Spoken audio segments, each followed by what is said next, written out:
Okay masters. तो आज का सेशन हम स्टार्ट करते हैं। नमस्ते, आत्मवंदन सभी को। मेरा नाम पूजा है और इस सेशन को शुरू करने से पहले मैं आंखें बंद करके पिता महापत्री जी, स्वर्णमाला पत्री जी, वंशी किरण सर, सुकन्या मास्टर्स, सदगुरु स्पिरिचुअल मूवमेंट की पूरी टीम और यहाँ पे उपस्थित हर एक साधक को मेरा कोटि कोटि नमन। मैं इस सेशन को महाअवतार बाबा जी, सूर्य भगवान और हनुमान जी को रिक्वेस्ट करूंगी कि हमें गाइडेंस करे और वो ज्ञान दे जो हमारी आत्मा की उन्नति में मदद करेगा। Thank you, thank you, thank you. Masters, आज का जो सेशन है वो हम द थर्ड आई, जो लॉपसिंग रामपा की आत्मकथा है, उस पुस्तक का करने वाले हैं। उस पुस्तक का आज का चौथा भाग है। शुरुआत में हमने देखा, फर्स्ट डे हमने देखा प्रस्तावना, थोड़ा एग्जैक्टली होती क्या है और ये बुक कैसे लिखा गया था, उनको कितनी कठिनाइयां आई थी। सेकेंड पार्ट में हमने देखा चैप्टर नंबर 1 हमने स्टार्ट किया था, जहाँ पे हमने उनके जीवन के बारे में, जब वो बच्चे थे उसके बारे में देखा था। हम चैप्टर नंबर 1 कंटिन्यू कर रहे हैं। ये चैप्टर बहुत बड़ा है, लगभग 30 पेजेस का ये चैप्टर है। तो हमने यस्टरडे देखा कि वो जब छोटे थे तब उनके पिताजी उनको कैसे देखते थे, वो कैसे थे एक्चुअल में उनके पिताजी, वो जहाँ रहते हैं लासा, वो सिटी कैसी थी, उनके परिवार में कौन कौन था और उनका घर कैसे था। आज हम उसी चैप्टर में अगले कुछ चीजें देखेंगे। अभी वो बता रहे हैं कि जब वो स्कूल में थे, वो स्कूल कैसे था, और उनके घर में, एक्चुअली मैंने यस्टरडे मेंशन किया था, उनके घर में ही वो स्कूल था। क्योंकि ये लासा परिवार में से एक बहुत ही बड़ा परिवार है, लॉब सिंह रामपा का। बहुत ही उच्च दर्जे का ये परिवार है, जो बहुत क्या बोलते हैं, रिच है, रिच के रईस लोग है ये। तो इनको ये, वहां का एक रूल होता है, जो रईस लोग हैं उस जगह के, उन्होंने वहां के उस परिवार परिसर के लोगों को मदद करना है। के तो इनके घर में एक स्कूल था। इनके घर में एक नया सा बड़ा सा एक हॉल बनाया गया था, जहां पे उन्होंने उस राज्य के लिए, उस सिटी के लिए स्कूल बनाया था। इस स्कूल में लगभग 60 लोग, 60 बच्चे पढ़ते थे। सो ये इस जो घर में जो स्कूल है, वहां पे वो 60 बच्चे हर एक स्तर के होते थे, उच्च स्तर के और या फिर सेवक, और कोई भी स्तर के हो सकते हैं।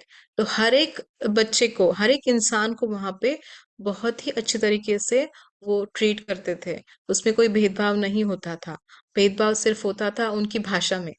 तिब्बती भाषा में दो टाइप्स उन्होंने बताए हैं। जब वो किसी भी लोअर स्तर के आदमी से, इंसान से बात कर रहा है, तो वो सामान्य साधारण भाषा में बात कर सकता है।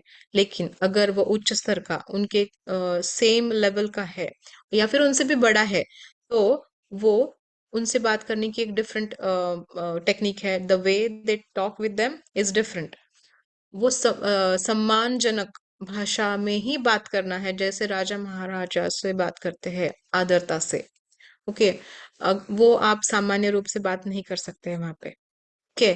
तो ये उनके बारे में है, स्कूल के बारे में, और वो कैसे व्यवहार करते थे उसके बारे में। वो बताते हैं लासा में जो उनका घर है उसमें इतना बड़ा वो स्कूल है।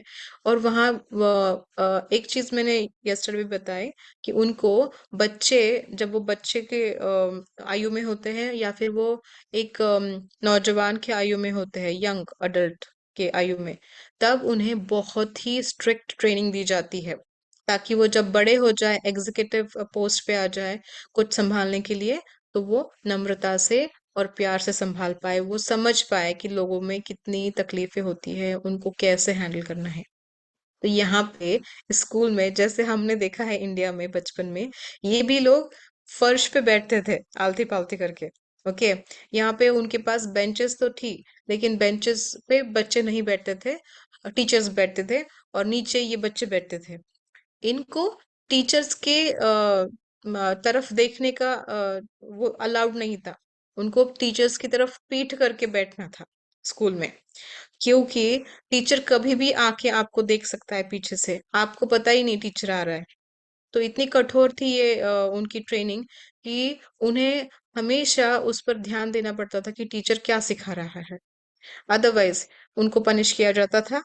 और और एक चीज ये बता रहे हैं, जो हम वो पढ़ते थे वहां पे, हम नॉर्मल पेपर नहीं यूज कर पाते थे, क्योंकि वहां पे पेपर बनता था लकड़ियों से, और ये पेपर इतना महंगा था कि नॉर्मली वो किड्स को देते ही नहीं थे। उनको एक स्लेट मिलती थी, स्लेट पर उनको काम करना होता था। ठीक है।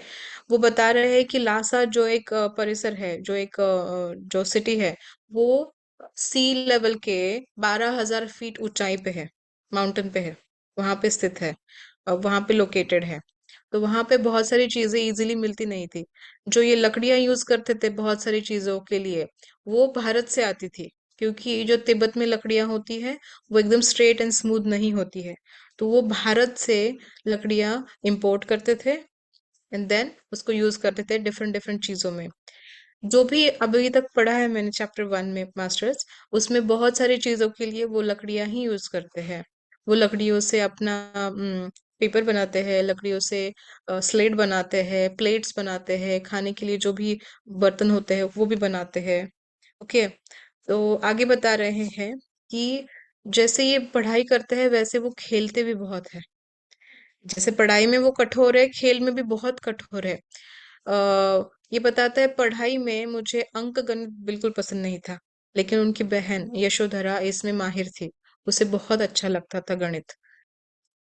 लॉप्सिंग रामपा को इसके अलावा नक्काशी, जो कार्विंग होता है ना, वुड कार्विंग, वहां पे बहुत वहां पे फेमस चीज है वुड कार्विंग, उसमें बहुत इंटरेस्ट था और इसमें ये बहुत माहिर थे। ओके। ये जो वुड कार्विंग है इसे बहुत अच्छा माना जाता था, स्पिरिचुअली गुड वाइब्स देते हैं ऐसा माना जाता था। और ये जो अगेन द वुड, लकड़ी जहां से आ रही है भारत से, वो बहुत महंगी होती थी।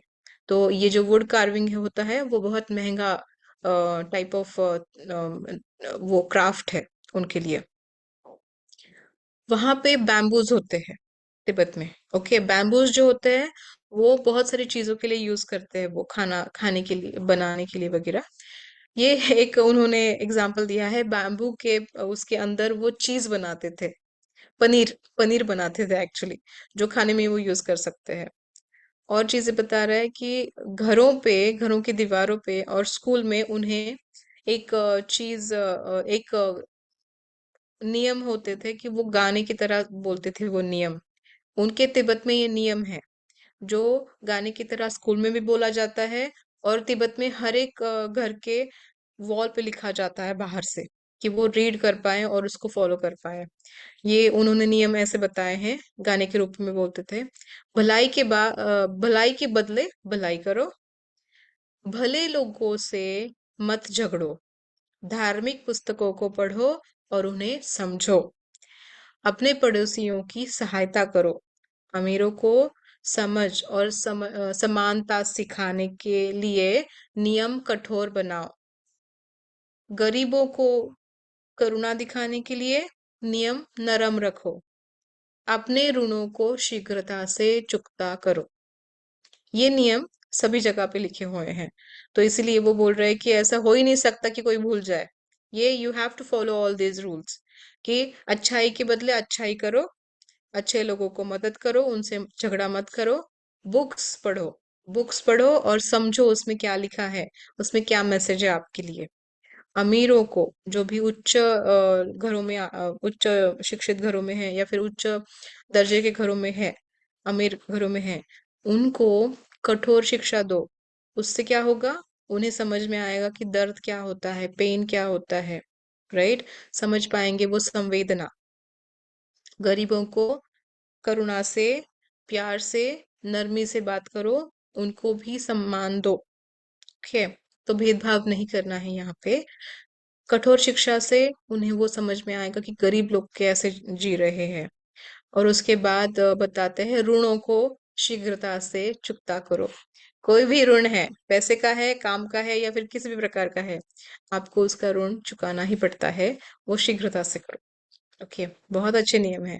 हम भी अगर फॉलो करें तो हम भी बहुत सुखी हो जाएंगे। आगे वो बताते हैं जैसे वो खेलते अभ्यास करते हैं कठोरता से, उसी तरह से वो कठोरता से खेलते भी है। उनके यहाँ पे बहुत सारे खेल हैं जो बहुत फेमस है उनके तिब्बत में। वो पहले बता रहे हैं कि उनके यहाँ पे टेम्परेचर कैसे होते हैं। गर्मियों में 85 डिग्री फ़ारेनहाइट्स, 85 डिग्री फ़ारेनहाइट्स, मतलब सेल्सियस में कन्वर्ट करें तो 30 डिग्रीज होता है। 30 डिग्री सेल्सियस टेम्परेचर होता है। एक सेकेंड ना। हाँ,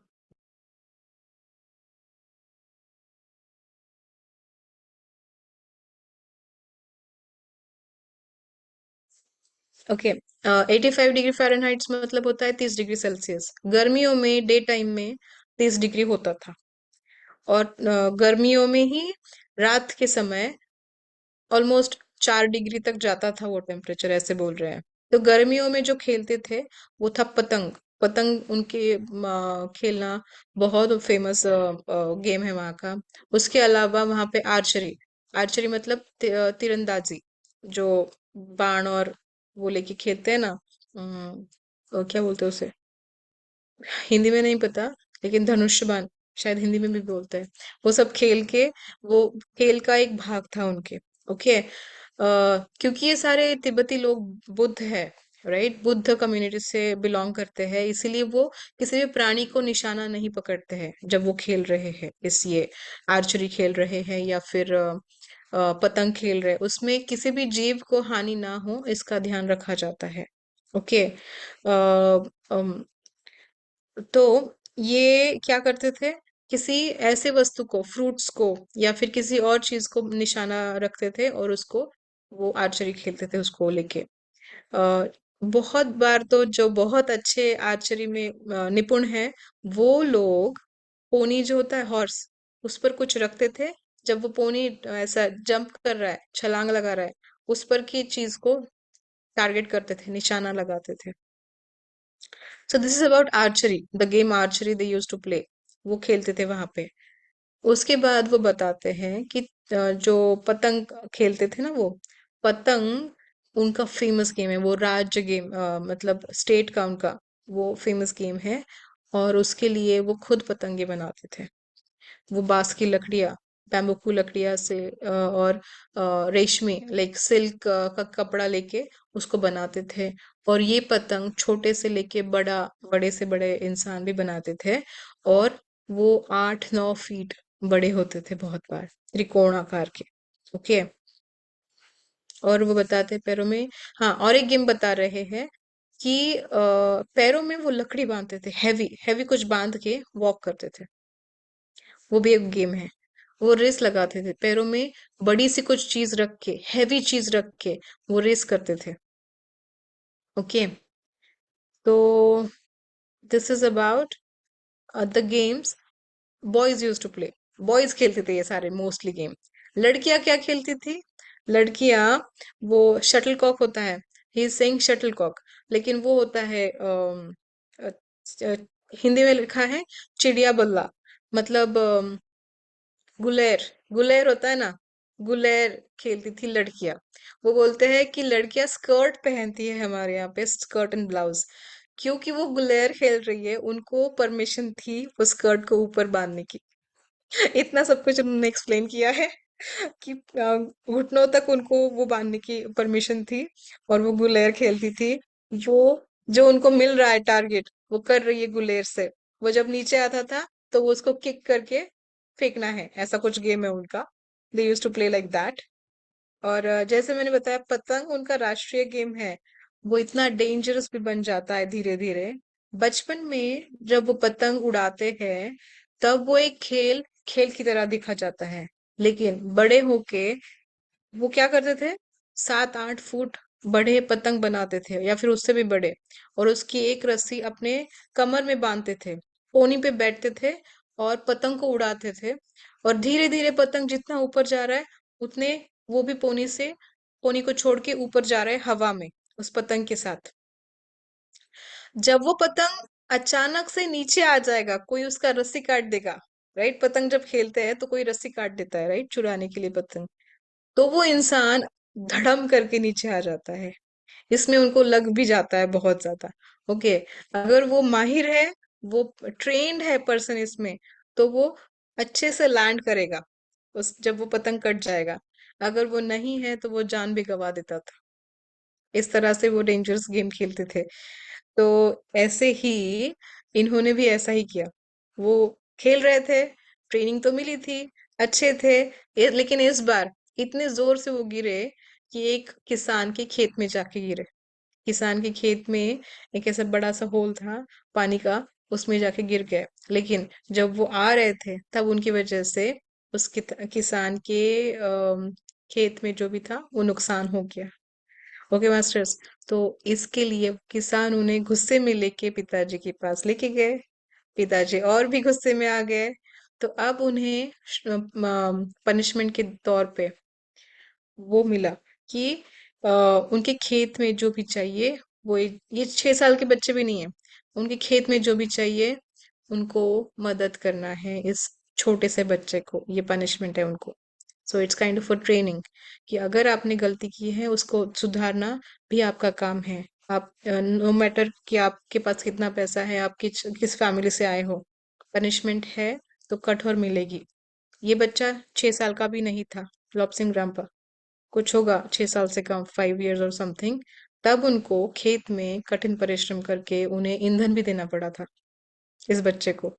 तो मास्टर्स देखिए, ये खतरनाक गेम तो खेलते ही है, लेकिन उसके लिए जो भी जो भी अगर आपने गलती की, उसके भी परिणाम आपको भुगतने हैं। बच्चे हो बड़े हो कोई भी हो उनको। तो ये बता रहे हैं गेम्स के बारे में। तो ये बताते हैं कि जब भी ऐसे कुछ होता है, कोई गलती से उनको कुछ लग जाता है, उनकी ट्रीटमेंट भी बहुत अच्छी होती है। जितनी कठोर यहाँ पे ट्रेनिंग है, जितनी कठोर यहाँ पे प्रशिक्षण है या फिर गेम्स है, लाइफ है, सिमिलर वे यहाँ पे नॉलेज भी बहुत है लोगों को। हर एक चीज का नॉलेज है, ध्यान भी करते हैं। तो इनके पास इतने विद्वान लोग हैं जो भी इलाज करने हैं तिब्बती लोगों में। कमजोर लोगों का काम नहीं होता है, क्योंकि यहाँ पे टेम्परेचर्स बहुत फ्लक्चुएट होते हैं। जैसे धूप में, जैसे समर्स में यहाँ पे 30 डिग्रीज है, और फिर भी समर्स में रात में 4 डिग्री तक जाता है। तो समझ लीजिए, जब सच में विंटर आएगा तो कितना कोल्ड होगा। राइट, डे टाइम में वो 0 डिग्री होगा और उससे भी नीचे होगा रात में। तो ऐसे प्रदेश में रहना आसान काम नहीं है, क्योंकि यहाँ पे बहुत ज्यादा कुछ उगता भी नहीं है। बार्ली जैसा मिल जाता है या फिर कोई फ्रूट्स मिल जाते हैं, लेकिन बहुत ज्यादा यहाँ पे टिक नहीं पाता है। जो भी अपना धान्य है। तो इस प्रदेश में कमजोर लोगों की कोई जगह नहीं है। आपको कठोर होना ही बहुत इम्पोर्टेंट है यहाँ पे। तो ये बताते हैं, जिस ऊंचाई पे ये है प्रदेश, वहां पे बहुत ज्ञानी लोग भी है। यहाँ का जो इलाज होता है वो भी बहुत कठोर होता है। अगर आपको किसी भी बीमारी से आप परेशान हैं उस तिब्बती लोगों में, तो उन्हें बहुत कठोर इलाज मिलता है उसके लिए। और जब वो तैयार है वापस से काम पे आने के लिए, या फिर बैक टू नॉर्मल रूटीन, तो उनको फिर से वही कठोर काम करना पड़ता है जो ऑलरेडी वो कर रहे थे। उनको बख्शा नहीं जाता है वहां पे, क्योंकि they are making them stronger stronger and stronger. You have to be strong. अगर तिब्बत में रहना है तो कमजोर होना बिल्कुल भी जायज नहीं है। तो मैं यहीं पे स्टॉप करती हूँ मास्टर्स इस बुक को आज के लिए। ये था थर्ड आई बुक का फोर्थ सेशन, जो हमने देखा तिब्बत के बारे में। इसके आगे वो बता रहा है खुद के बारे में, जो होगा बचपन के बारे में ही, लेकिन खुद के बारे में, कि उन्होंने वहां से क्या सीखा है जब वो 4 और 5 साल के थे। लेकिन वो हम कंटिन्यूएशन में लेते हैं नेक्स्ट सेशन में। ओके, क्योंकि ये दिवाली का सीजन शुरू है, हम नेक्स्ट वीक के बजाय उसके नेक्स्ट वीक, लाइक 22 नवंबर, 22 नवंबर को नेक्स्ट सेशन लेंगे। ओके मास्टर्स, आप पूछिए, आपके कोई क्वेश्चंस है प्लीज कुछ शेयर कीजिए, जो भी आपको नॉलेज है तिब्बत के बारे में, थर्ड आई के बारे में, या फिर चक्रास के बारे में। ये मिस्ड लेसन के लिए रिकॉर्डिंग है? हाँ हाँ हाँ, अच्छा, पिछले सारे प्रीवियस रिकॉर्डिंग्स है सारे। Okay okay, thank you. हाँ, यस, थैंक यू रंजय।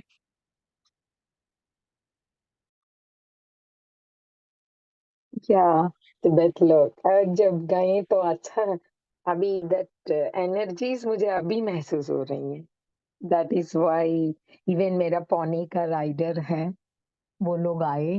कितना अच्छा, मतलब भाषा तो नहीं जानते, but they were always smiling. बहुत अच्छा समझाने की कुछ तो कह रही हैं। I took the snap of him also. कितना अजीब लगा कि समथिंग आई नो हिम, ऐसा पॉजिटिव एनर्जीज आ रहे थे। अच्छा लगा। इवन द पोनी पहले नहीं मान रहा था, कि उसको चलाना नहीं आता मुझे कभी। अ, बैठी हूँ तो मुझे अजीब लगा, करीब कहीं गिर जाऊंगी। फिर नहीं, नेगेटिव नहीं सोचना। आनी मैम ने बताया कि ट्राई टू राइड, उसको फ्रेंडली का माहौल पेश करो। मुझे उसे एनिमल को भी वो महसूस होता है, उनकी एनर्जीज भी महसूस होने लगा। ऐसा लगा कि ब्यूटीफुल इट वाज। लाइक इसका मतलब है कि वहां पे अभी भी पोनीज पे ही वो करते हैं राइड, राइट? वहां राइट। पे बहुत लिमिटेड एक्सेस है व्हीकल्स के लिए, राइट? वो मुझे चाहते लगता है हैं। सिमिलर वे वो खाने के लिए भी होगा, जैसे पहले वो एक्सप्लेन कर रहे हैं, बहुत कुछ चेंज नहीं हुआ होगा। राइट, ज्यादा नहीं चेंज करना चाहते हैं लगता है वो लोग भी। और जीना ऐसे चाहते हैं कि प्रकृति के साथ, एनिमल और प्रकृति, झरने पे जाना, पत्थरों में रोड भी ज्यादा नहीं डली, रोड्स भी वैसा है नॉर्मल। जैसे मुझे वो भी महसूस हुआ, जैसा संतो लाइक वैष्णवी माता के लिए हम जाते हैं, वहां पर भी ऐसा मुझे महसूस हुआ एनर्जीज। क्योंकि वहां पर भी चढ़ना पड़ता है आपको, चाहे पहाड़ों रोड भी में, बन सकता। हाँ, पहाड़ राइट। चढ़ना है। मेरे बेटे को, मैंने उसको, लोग रहते हैं ना उनके ऊपर बैठ के वो ले जा रहे थे, तो कुछ फीलिंग नहीं हो रहा था कि मुझे बच्चे को वो हैंडल ऐसा कर रहे हैं कि उनका अपना बच्चा हो। So that right, energies I was feeling. Thank you, लेकिन थैंक यू। एक एक हम कंपैरिजन करें ना, कि तिब्बत के लोग और हम इंडियंस, राइट? कुछ ज्यादा डिफरेंस नहीं है उनके कल्चर राइट, में और हमारे कल्चर में। वेरी हमारे ट्रू। भी कल्चर में हम जब स्कूल्स जाते थे, नीचे बैठते थे, अभी भी बहुत सालों तक ऐसे ही करते थे, नीचे फ्लोर पे बैठते थे। राइट, राइट, क्योंकि हम, लाइक, जो उसके पीछे रीजन है, जब अब हम अभी समझते हैं कि हम जमीन से जुड़े हुए हैं। हमारे गेम्स भी ऐसे होते थे जो जमीन से हमें जोड़ के रखते थे। उससे करेक्ट। हमें हमें बहुत सारी चीजें ऊर्जा, सीखने को मिलती थी। ऊर्जा भी बॉडी, मिलती। हाँ, या फिजिकल एक्टिविटी, मेंटल एक्टिविटी, जो भी ग्रुप वर्क होता है, वो सब सिखाने के लिए वो गेम्स होते थे। So it's amazing to learn these things, कि हमारे जैसा ही कल्चर तिब्बत में भी था। इसीलिए शायद भारत में भी वो चक्रास, वो आयुर्वेद, और जो भी हम करते हैं ना, वो भी कनेक्टेड है तिब्बती लोगों के कल्चर से। Correct. Thank you. Ramesh ji, आपको कुछ बोलना है? हाँ, मेरे को बहुत हार्ड टाइम लगा इसमें ज्वाइन करने के लिए। वो आईडी कहते हैं ना, आईडी पाओ। मैं आईडी पा रही थी, कहती incorrect ID. Then I just put the code and then I got in. Oh, आपने लिंक पे नहीं क्लिक किया? लिंक किया था, फिर